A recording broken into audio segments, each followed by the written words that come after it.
Here's who stood out on day 6 of 49ers training camp. The good wide receiver Juwan Jennings. He ran the most devastating route of training camp so far, and out and up in the red zone from the 5-yard line.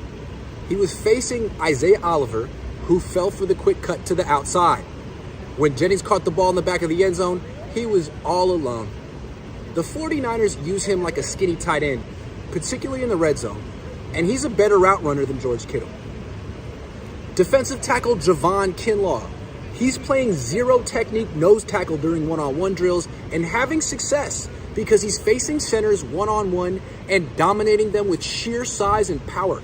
He hasn't beaten starting center Jake Brendel yet, but today Kinlaw beat backup center Keith Ismail with an impressive swim move. Defensive tackle T.Y. McGill. He's playing 3 technique defensive tackle during one-on-one drills and beating everyone he faces. Today he beat Jason Poe and Joey Fisher. McGill might be the best backup defensive tackle on the roster. Left guard Joey Fisher. He didn't beat McGill during one-on-ones, but he stonewalled undrafted rookie free agent defensive tackle Spencer Wege twice. Defensive end Taco Charlton. He signed with the 49ers this morning, beat Jalen Moore with the spin move during one-on-one drills, and recorded a sack during 11-on-11s. If Charlton stays healthy, he could make the final roster because he's clearly a much better pass rusher than Clelin Ferrell. Linebacker Marcelino McCrary-Ball. He's becoming the favorite to start at Sam linebacker. He broke up 2 of Brock Purdy's passes today. First, he nearly intercepted a pass over the middle that was intended for Christian McCaffrey. Then near the end of practice, McCrary-Ball saved a touchdown by breaking up a pass at the goal line that was intended for Ty Davis-Price. Running back Christian McCaffrey. He collided with Dre Greenlaw and fell hard to the ground on a run. But instead of punching Greenlaw or starting a fight, McCaffrey calmly stood up and said something to him. Greenlaw immediately hugged McCaffrey and gently patted his helmet.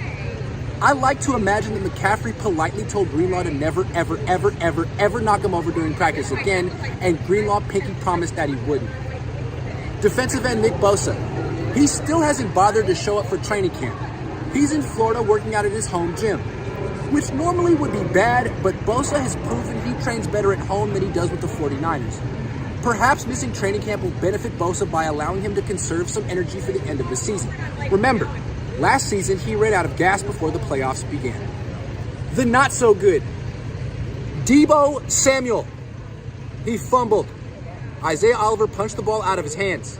For someone who has the ability to be the best player on the field every freaking day, Samuel rarely asserts himself in camp. Defensive end Drake Jackson. He faced Trent Williams and Colton McKivitz during one-on-ones and lost to both of them. Jackson doesn't have pass rush moves that he can string together. He mostly tries to win around the edge, and when he tried that against Williams, he fell on his face. Right tackle Colton McKivitz. He got beat during one-on-ones by Clelin freaking Ferrell, which is not a good sign. Left tackle Jalen Moore. He left practice early with an injury. He stayed on the ground for a minute but walked off by himself, which is a good sign. Cornerback Ambry Thomas. He got most of the first-string reps at left cornerback because Travarius Ward pretty much didn't practice and gave up 3 catches. Thomas almost never breaks up a pass anymore. He's an observer, and he has the best vantage point on the field by far.